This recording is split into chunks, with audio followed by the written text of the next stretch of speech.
Hello everyone, आपके exam से पहले एक क्विक रिवीजन, ताकि इन केस कुछ स्टूडेंट्स को कॉन्सेप्ट भूल गया है या दोबारा लर्न करने में प्रॉब्लम आ रही है, तो let's have a quick revision of the poem from homecoming written by Rajagopal Parthasarathy और R Parthasarathy. It's prescribed in VA1 semester 1 under Punjab University. The name of the book is English at Work. So this poem is, I am no longer myself as I watch the evening blur the traffic to a pair of obese headlights. So यहाँ पे the poet has come home back. बाहर से वो India वापस आ गए हैं. He basically belongs to Tamil Nadu. तो क्या कह रहे हैं? अब अगर पेपर में आपको ये स्टेंजा आता है, आपको एज इट इज़, तो आप इसको कैसे सिंपल करोगे? Definitely you need reference to the context, और ये हम study reference to the context और शॉर्ट आंसर्स के पॉइंट ऑफ व्यू से कर रहे हैं. तो सबसे पहले रेफरेंस टू द कॉन्टेक्स्ट कैसे लिखना है कि आपको नंबर भी मिले और अच्छा भी दिखे. This is the reference to the context. आप पेपर में इस हिसाब से लिख के आओगे. Reference to the context, kindly underline it और use pencil to underline so that it might get beautiful. क्योंकि पेपर में आप ब्लू पेन ही यूज़ करोगे, ज़्यादा से ज़्यादा एट टाइम्स ब्लैक, बट कोशिश करिए रेड ग्रीन ये सब यूज़ नहीं करने वहाँ पे. ये तो सिर्फ मैंने थोड़ा हाईलाइट करने के लिए यूज़ कर दिया. सो पेंसिल यूज़ कर सकते हो आप. ब्लू और ब्लैक दोनों अलाउड होते हैं. सो these lines have been taken from the poem From Homecoming, written by a famous poet R. Parthasarathy. तो ये आपको मेंशन करना ज़रूरी है, और अगर इनको अंडरलाइन करके आओगे डेफिनेटली उसका इम्पैक्ट अच्छा ही जाएगा. जब इवेलुएटर को ढूंढना नहीं पड़ेगा कि क्या लिखा आपने. In the given poem, the poet has expressed his feelings, thoughts and emotions, और emotions के साथ and experiences. His feelings, thoughts, emotions and experiences about home coming. तो अबाउट के बाद ये हर पोम में आप चेंज कर सकते हो. किसके बारे में? यहाँ पे अबाउट होम कमिंग है. सॉन्ग 36 फ्रॉम गीतांजलि में about the importance of prayer और स्पिरिचुअल स्ट्रेंथ है. तो ये भी चेंज होता रहेगा. अब पोम किसके बारे में है? The poem is about poets personal experience. तो उसका पर्सनल एक्सपीरियंस है when he comes back from a foreign country. जब वो फॉरेन से इंडिया वापस आता है तो उसका personal experience. It deals with the theme that change is the law of nature. हर चीज़ वैसी नहीं होती जैसी हमेशा या आप छोड़ के गए हो या रहती है. अगर आप एक दूसरे कंट्री में एडवांसमेंट के लिए मूव कर गए तो कैसे एक्सपेक्ट कर सकते हो कि आपका कंट्री वहाँ वहीं का वहीं खड़ा रहे. तो जिन ख्वाबों के साथ वो इंडिया वापस आते हैं वो पूरे नहीं होते उनके. In the given lines the poet says that. तो इसके बाद एक्सप्लेनेशन आ जाएगी. अब ये एक्सप्लेनेशन किन की है? ये वही वाली शुरू वाली लाइन्स जो मैंने आपको बताई थी. Now in this paragraph we are going to define line 1 to 9 की क्या बात हो रही है. Let's read first of all what these lines means. तो हर एक लाइन में कोई एक आप कीवर्ड रख लो जिससे आपको याद रहेगा कि इन लाइन्स का मीनिंग क्या है. I am no longer myself. मैं खुद में नहीं हूँ, मैं आप पे में नहीं हूँ. As I watch the evening blur the traffic to a pair of beady headlights. तो ट्रैफिक की बात हो रही है, हेडलाइट्स की बात हो रही है, इवनिंग का टाइम है, और he is no longer himself. मतलब वो अपने देख के हैरान है. वो he is not comfortable. I return home tired. मैं घर वापस आया हूँ, टायर्ड हूँ. My face expressed against the window of expectation. तो कुछ एक्सपेक्टेशंस हैं जिनके साथ वो घर वापस आए हैं, बट शायद वो एक्सपेक्टेशंस पूरी नहीं हुई हैं, वो होप्स पूरी नहीं हुई हैं. I climb the steps. वो स्टेप्स चढ़ रहे हैं. कहाँ जाने के लिए? To my flat only to trip over the mat. तो फ्लैट पे चढ़ने के लिए वो स्टेप्स लेते हैं और अपने ही फ्लैट के बाहर के ट्रिप पे मैट पे ट्रिप ओवर कर जाते हैं, उसके ऊपर गिरने लगते हैं, लड़खड़ा जाते हैं. Outside the door the key goes to sleep in my palm. और ऐसे लगता है जैसे इतने खो गए वो कि कीज उनके हाथों में ही सो गई हैं. So these are 1 to 9 lines that I am going to explain first. तो क्या मीनिंग है इन फर्स्ट 9 लाइन्स का? The poet says that he is no longer himself. वो अपने आपे में नहीं है, वो बहुत ज़्यादा कंफर्टेबल नहीं है. He is feeling a change in him. उनको अपने आप में एक चेंज फील हो रहा है. ही feels that he has lost his identity. उनको ऐसे लग रहा है उनकी आइडेंटिटी खो चुकी है. He has come back to his country. He is tired.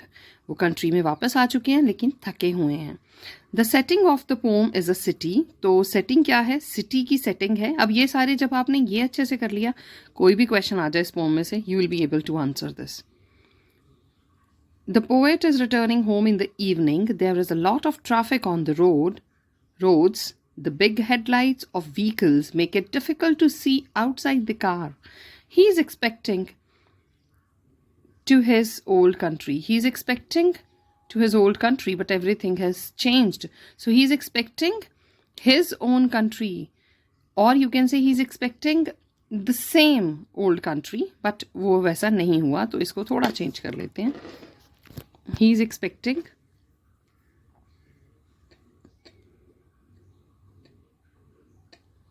ये नहीं आएगा. He is expecting, टू नहीं आएगा. He is expecting his old country, but everything is changed. He is already tired, and when he climbs the steps to his flat, he trips over the mat. एक चीज़ का ध्यान रखिएगा, final exams में बच्चे बहुत mistakes करके आते हैं. They are grammatical errors. तो हैज़ हैव के साथ थर्ड फॉर्म लगेगा, और जब आप नॉर्मल बता रहे हो कि वो टायर्ड है, वो थका हुआ है, वो चढ़ता है तो वो गिरता है, तो ये when he climbs the steps to his flat he trips. ये एस प्लीज़ यूज़ करना मत भूलना. ऐसी एरर्स नज़रअंदाज बिल्कुल नहीं होती हैं, and you actually then have to lose marks. He forgets the keys, he forgets the key, वो की भूल जाता है. He is holding in his hand. He forgets the key he is holding in his hand. He feels as if the key has gone to sleep in his palm. उसको ऐसे लगता है जैसे वो अच्छा, ये जानबूझ के मैंने डाला था ये बताने के लिए. कुछ बच्चों को ऐसी आदत होती है, ये ऐसी बिना बात के डॉट्स लगाने की, तो ये ब्लंडर्स होती हैं, ये बहुत बड़ी गलतियां हैं, इनको नहीं करना. Does the poet is not having a joyous experience. He's not having a happy experience. इसका मतलब happy experience, his homecoming has become sad or disappointing for him. तो उसकी जो homecoming है वो sad और disappointing हो गई है. अब 1 to 9 के बाद नेक्स्ट लाइन देखिए, 10 onwards. I fear I have bungled again. मुझे लग रहा है मैंने दोबारा से कोई गलती कर दी. That last refinement of speech terrifies me. तो जो पिछली स्पीच है, पुरानी स्पीच है, like people have changed even the language. People are no longer using the same language that he left them with. तो अब सब कुछ चेंज हो चुका है, तो उसको लग रहा है कि वो दोबारा कहीं फिर से गलती ना कर दे. पहली गलती करी थी अपना कंट्री छोड़ के दूसरे कंट्री में जाके रहने की और दूसरे कंट्री की लैंग्वेज में लिखने की, तो अब कह रहा है कि अब मैं दोबारा कोई गलती ना कर दूं. द बलून ऑफ पोइट्री, ये माई नहीं है यहाँ पे. The balloon of poetry has grown red in the face with repeated blowing. तो जो पोइट्री है या पोइट्री लिखने का वो ढंग उनका, तो ऐसे लग रहा है जैसे इतनी मार पड़ चुकी है ना पोइट्री को कि it has grown red in face with repeated blowing. For scriptures I therefore recommend. तो आपको शुद्ध भाषा कहाँ मिलेगी? स्क्रिप्चर्स में. अगर कोई सुकून मिलने वाली चीज़ है, कहीं हमें पढ़ के कुछ अच्छा लगता है, तो scriptures. For scriptures therefore I recommend the humble newspaper. तो अगर उसको लग रहा है कि कहीं उसको लैंग्वेज मिल रही है, प्योरिटी मिल रही है, तो that's only in the scriptures और newspapers. I find my prayers occasionally answer there. और लगता है कि मेरी प्रेयर्स अगर कहीं आंसर हो रही हैं तो बस यहीं हो रही हैं. I shall perhaps go on. तो कहता शायद मुझे ऐसे ही चलना होगा. अगर मैं ये सोच रहा हूँ कि ये परफेक्ट लैंड और वो परफेक्ट लैंड, या ये परफेक्ट लैंग्वेज और वो परफेक्ट लैंग्वेज, तो that is an ever going debate जो कहीं एंड नहीं होएगा. तो शायद मुझे इन चीज़ों के साथ एडजस्ट करना पड़े. Like this unmindful of day, I think I go through life with small change of uncertainties. तो हो सकता है कहता ऐसे ही मुझे दिन बिताने हैं. I think to go through life, मुझे ऐसे ही आगे बढ़ना है और अपने दिमाग में ये चीज़ बिठानी है. There are, you know, that I have to live life with certain amount of uncertainties. Life can never be picture perfect. Life can never be same. Life keeps changing. Life is just like water. Flow करती रहती है, change होती रहती है. जो हमारा कल था वो आज नहीं है, जो आज है वो कल कभी आएगा ही नहीं. तो इसलिए थोड़ी सी चेंजेस के साथ हमें अपने आप को समझाना ही होता है. So let's have a look at the explanation. Yes, तो अब हम बाकी सारी की सारी पोम को एक ही बार में एक्सप्लेन कर लेंगे. So in these lines the poet says जब भी आपने नेक्स्ट पैराग्राफ करना है आपको पिछला कॉन्टेक्स्ट हल्का सा देना होगा, उसके बीच में नंबर अच्छे आएंगे. So in these lines the poet says that he returns home in the evening.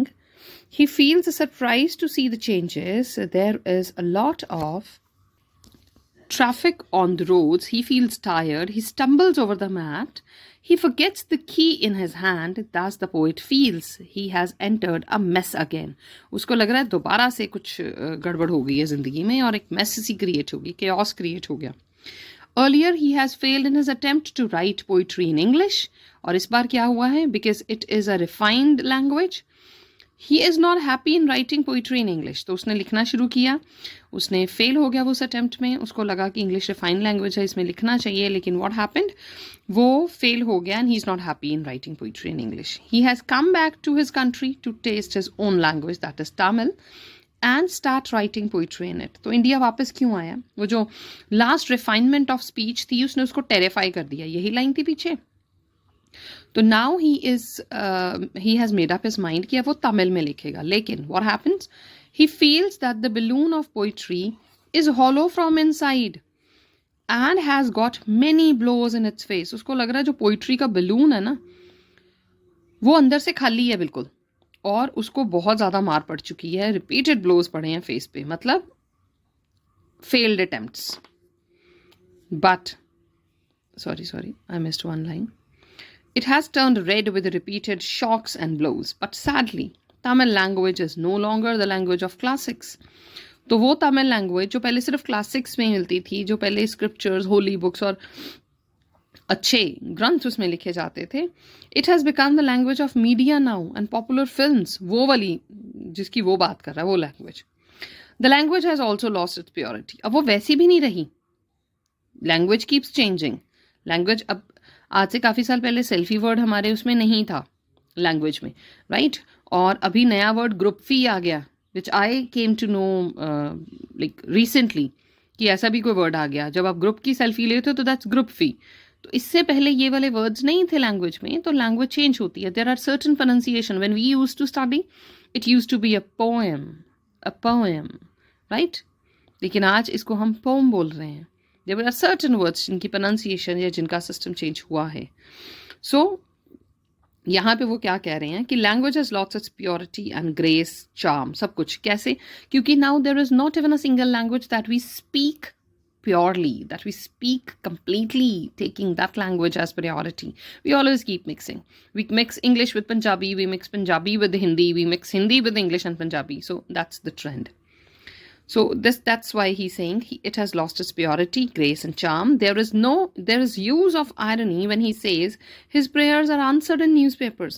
तो जब वो कह रहा है कि उसकी prayers आंसर हो रही है न्यूज़पेपर में, यहाँ पे एक irony यूज़ कर रहा है वो. He's saying something else but he's meaning something else. So he has accepted the change. अब उसने वो चेंज को एक्सेप्ट कर लिया. Like this he can pass his days and nights. और इसको एक्सेप्ट करके वो अपने दिन रात बिता सकता है. The poet says that he has expressed all his inner feelings in these lines. कि मैंने अपनी सारी जो मन की बातें थी मैंने वो यहाँ कह दी. He has told us everything. अब लास्ट थ्री लाइन्स जहाँ वो कह रहा है like this unmindful of the day, I think, to go through life with small change of uncertainties. In these lines, the poet says that he has come to know that a person cannot be happy with anything. तो उसको ये समझ में आ गया कि इंसान ही हूँ मैं भी, हर चीज़ के साथ में खुश नहीं हो सकता. He does not belong to one place completely. एक इंसान या वो पर्टिकुलरली खुद एक ही जगह को बिलोंग नहीं कर सकता. हम कम्प्लीटली, अगर हम एक जगह रहते हैं, हम हमेशा इंडिया में रह के हमें कनाडा जाना है. जब हम कनाडा में 10 साल लगा लेते हैं, we keep missing our roots. शुरू से ही वैसे 2-3 महीने में वो उतर जाता है जाने वाला वो जो एक एंथुसियाज्म और वो क्रेज़ होता है. And we start crying for our own country, we start crying for our own people. But when we come back to India, 2 साल रह के या 6 महीने रह के हमें लगता है नहीं वो ज़्यादा बेटर था. So we are human beings, we can never ever be happy at one place, that is for sure. तो अच्छा, पहले हम लिख रहे थे जैसे ही बिलोंग्स. अब अगर नेगेटिव लिखना है तो ध्यान रखिएगा ही डज नॉट बिलोंग. इन चीज़ों का ध्यान रख लिया, पेपर में नंबर ही नंबर आएंगे, कोई मिस्टेक नहीं होगा. ही बिलोंग्स नेगेटिव है तो ही डज नॉट बिलोंग, यहाँ एस नहीं डालना। He does not belong to one place completely. He concludes, अगर नेगेटिव होता he does not conclude. So यहाँ पे he concludes that a person can not be truly at home anywhere, कि आप कहीं हो ही नहीं सकता कि आप बिल्कुल आपको लगे कि ये घर ही है मेरा, ऐसा फील आप कहीं एक जगह पे कर ही नहीं सकते। One has to make compromises, हमें हमेशा ही कॉम्प्रोमाइजेस करने पड़ते हैं। और अगर थोड़ा सा डाउट है, ask your mother when she is at her parents place, वो बात अलग है, फिर तो वही घर होता है ना। After her marriage, if she goes back to her parents to stay with them for a month or so, she'll start missing the place of her husband, right? Her own house, which is called. तो बार बार लगेगा कि वहाँ कैसे होगा, गंद पड़ जाएगा ये वो। And when she goes back, she start missing her parents, कि दोबारा कब जाना है। तो you cannot belong to one place completely. Therefore he has decided to be content and happy. तो अब उसने डिसाइड करा कि वो खुश रहेगा, कंटेंट रहेगा, सेटिस्फाइड रहेगा। He is ready to accept changes and uncertainties, कि लाइफ अनसर्टन है, लाइफ कुछ भी स्थिर नहीं है, तो ये अस्थिरताएं जो हैं इनके साथ he is happy to, he is ready to accept them. He says he will not stick to one idea. अब उसने सोच लिया कि वो एक आइडिया को लेके रिजिड नहीं होगा। मान लो आपका वीज़ा नहीं आता, या फॉर दैट मैटर कुछ कारणों की वजह से कैंसिल हो रहा है, तो do not feel disheartened and disappointed, that is completely okay. He does not, he says he will not stick to one idea, he will be flexible, और ये हम सबको होना होता है। एक चीज़ नहीं मिली तो शायद भगवान ने हमारे लिए दूसरी सोची हुई है। This is the biggest lesson he has learned that there can be no homecoming. तो सबसे बड़ा लेसन जो पोइट ने यहाँ पे सीखा है, that is that there can not be any homecoming. अगर आपको ये लगे कि कोई परफेक्ट होम कमिंग होएगी, घर वापसी होगी, तो ये हमारा बहुत बड़ा वहम है। ऐसी घर वापसी कभी भी नहीं होती, क्योंकि हम किसी एक जगह को अपना पूरा कंप्लीट घर मान के चलते ही नहीं हैं। सो बड़ी सिंपल सी पोम में उसने बहुत बड़ा लेसन दे दिया। And that is all. I hope this would be helpful in your exams and all the very best. Take care.